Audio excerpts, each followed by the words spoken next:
Hi, this is Les July, and this is my guitar story. I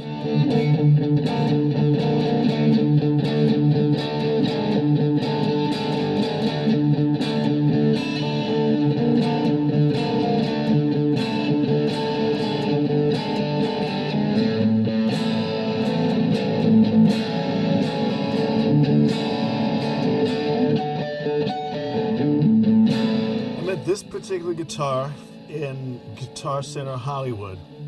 It was kind of strange. One day, I just woke up. You ever have one of these feelings? You wake up in the morning, you go, you know what?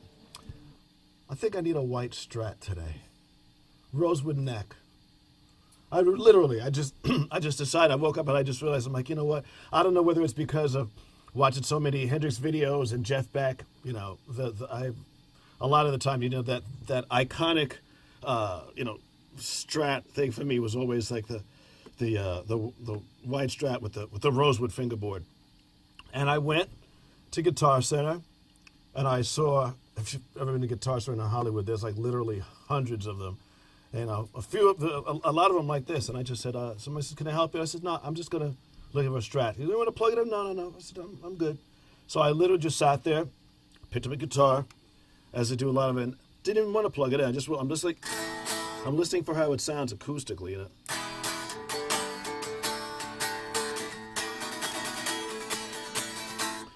And so I'm like, okay, this was kind of cool. I checked out a few more of them, and then, the basic thing, when they have the guitars and they're basically set up, everything like that. But I mean, I was just looking for something that just felt completely right. I picked up this one, just went. And the thing that, first of all, impressed me was that the guitar was perfectly in tune. But it just sounded really nice. And then I said, okay, and then plugged it in. Guy gave me a chord. I plugged it in. I literally, I just went like, listen to it clean a little bit. I'm like, okay, thanks, wrap it up. That was it.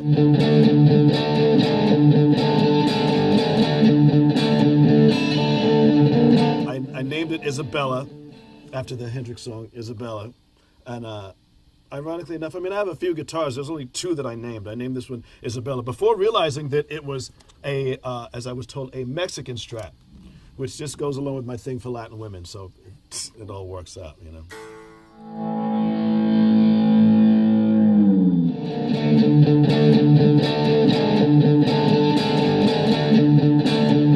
Oh, I bonded with it as soon as I started playing it. It just sounded clear and ring, and I was like, okay, this is great. I only plugged it in just to make sure that it worked. I didn't need to sit there and do all day. I was already, so we bonded as soon as I basically sat down and started strumming it. I'm like, okay, that's it. You're coming home with me. And that was that.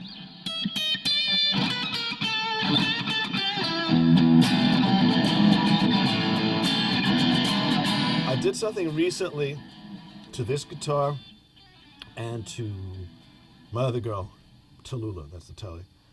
When I noticed that, as happens with most single coil pickups and you're doing a lot of recording, you get a little bit of buzz happening, which is not such a cool thing. I don't know how they really... Oh, no, I know how they got away with it in the 60s. I remember my friend Eddie Martinez was telling me he used to do these sessions where he would stand and somebody ground him would like touch the top of his head or touch something in the guitar just so it wouldn't make noise. But like if you record alone like I do and it's like I'm the band, I don't have anybody to really do that for me. So at his advice and my friend Jimmy Hazel from 24/7 Spies, they said, hey, you need to check out the DiMarzio vintage noiseless pickups, which is what I did. So I put them in here and I put them in this guitar. And these are the only two guitars that I ever changed the pickups on. That's what makes me come to this guitar for recording a lot sooner than I would some of the other ones. Even though the others have different characteristics and whatnot, the idea of having the single coil Strat sound but having it be noiseless, because they're actually kind of like humbuckers,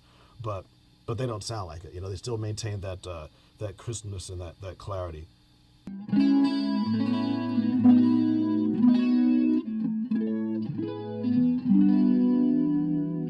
I like the fact that it's honest what you put into it. It doesn't let you get away with much. You know what I mean? And just the whole pickup configuration with the different sounds. Most people, if you notice, most Strat players, I've been watching this a lot. Like whenever I'm watching videos, like what pickup configuration most people use? I see a lot of people on the front pickup.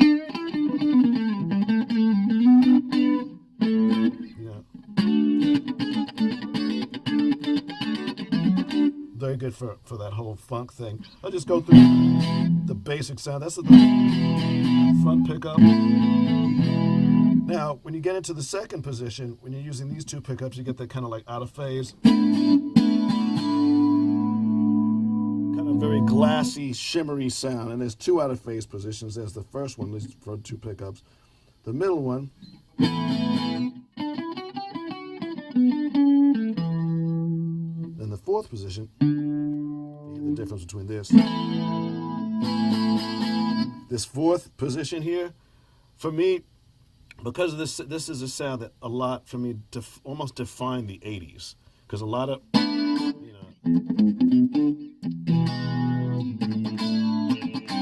Squeedy Politi thing or whatever. I also think, I'm not really sure, but when I hear this sound on the guitar, what makes me want to play like...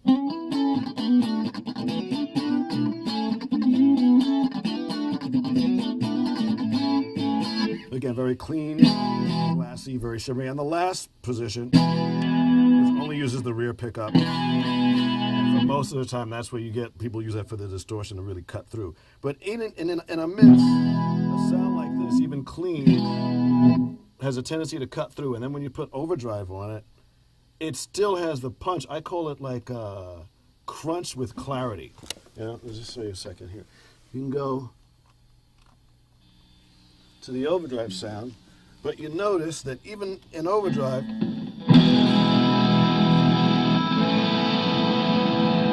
can still hear every note. It's not just a wash of sound, just a wash. There's clarity. And I started noticing a lot of things that people do with Strats. He's studying Jeff Beck and trying to watch his hands and whatnot, but a lot of things happen with volume, because if you turn the volume down on a Strat like this, you almost can be like... It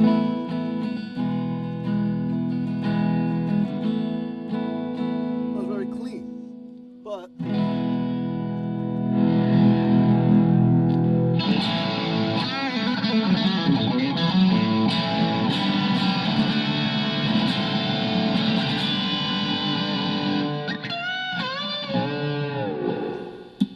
So yeah, I dig it. And of course, then the tremolo bar, which I use just to get, different textures. Very subtle.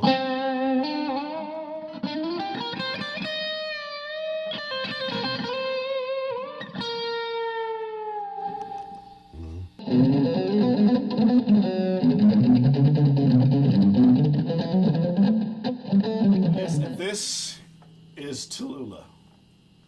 This is the second of the primary mistresses. This guitar, I wasn't looking for another girl. I was actually in Guitar Center with a friend of mine, helping her buy a PA system.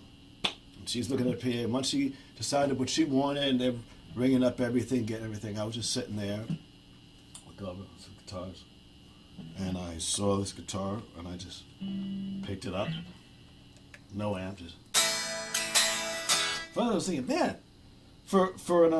again, like I said, with the other guitars, the electric guitar, I kind of really want to see what it sounds like without it being plugged in. Because if it sounds good without an amp, just how it resonates in your hand and all those kind of things, that's a good sign. So I saw this, and I thought it would make a nice match.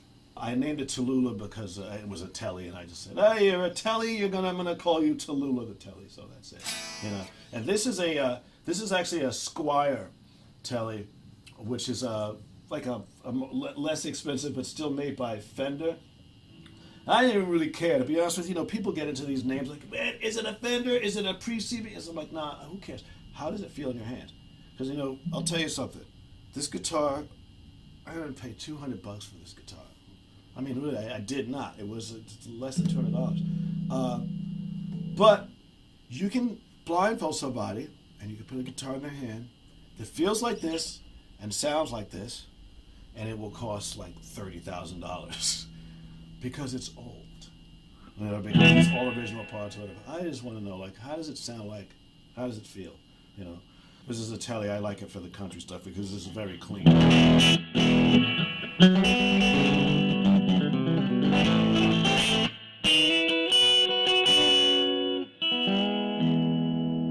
Sometimes after playing Izabella a lot, I pick up Talulah and I want to go...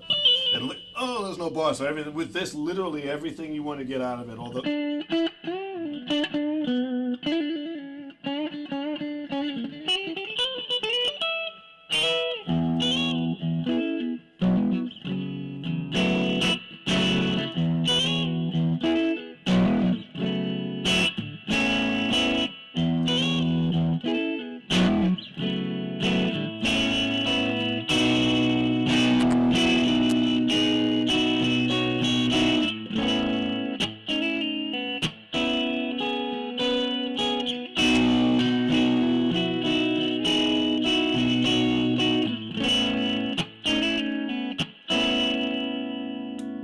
I think somebody came up to me. Wait a minute, I remember I was sitting there, and even though it wasn't plugged in, I was just playing it. And somebody, sometimes people walk by, they see you play. Normally, if you're in a music store, you attract attention if you're playing loud or something like that. If somebody comes over and they go, "Hey," what is it? I mean, literally, I'm just sitting there, just noodling, just having fun. I think this guy comes over to me and he goes, "Hey, can I check that out when or something?" He asked me something about like when you're done. And at that point, I realized I'm like, I don't think I'm ever going to be done with this. I think I'm going to buy it. So you could play it a little bit, but no, I think I'm going to buy this. It was interesting, but just the thought at that moment just posed to me about me doing this was just not happening, and I was just like, oh, fine. So that's how that happened. Wasn't looking for a Tele, but this came home with it. Very happy that I did that.